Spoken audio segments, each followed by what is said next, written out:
Ayan na guys, so. Okay, sako. Yan, tabi nyo na yan. Sako nyo na. Huwag lang kayo mag-ano sa korte. Ayan guys, so yung ano namin, products, so siniping namin. Yan. Ganyan ang mangyayari yan guys. Kaya namin yan siniping kasi mayroong purpose.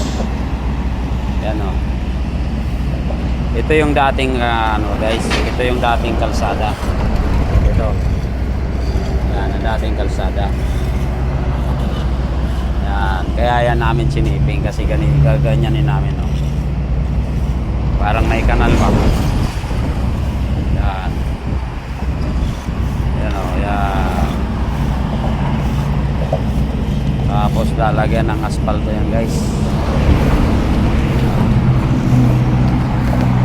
Nag-clearing na kami, nag-clearing.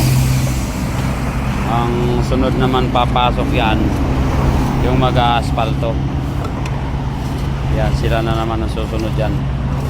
Pagkatapos doon wala na, tapos na. Yan, clearing na kami. Ayan si Kaibiga Mendoza oh. Ayan si Paring Joven oh. For today's video guys, ito yung ginagawa namin ngayon oh. Nag-clearing na kami. Bago overnight na naman. Yan o. Yan. Ang sunod papasok dyan ay yung mag-aspalto. Hanggang doon sa dulo. Ang purpose kasi yan guys, para hindi pag dinadaanan ng sasakyan, siyempre uga-uga yung ating bridge.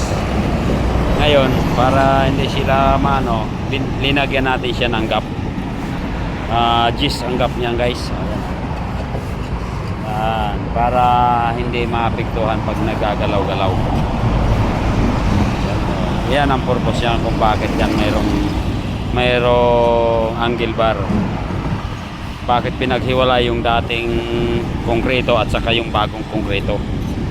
Kasi ang purpose niyan para hindi sila pag nag-uga-uga siya, hindi magkakain ng ano niya. Hindi kinakain yung bakal niya. Yan ang purpose niya. Kasi yan, maglalaro yan guys. Maglalaro yan pag dinadaanan ng sasakyan ang ating bridge.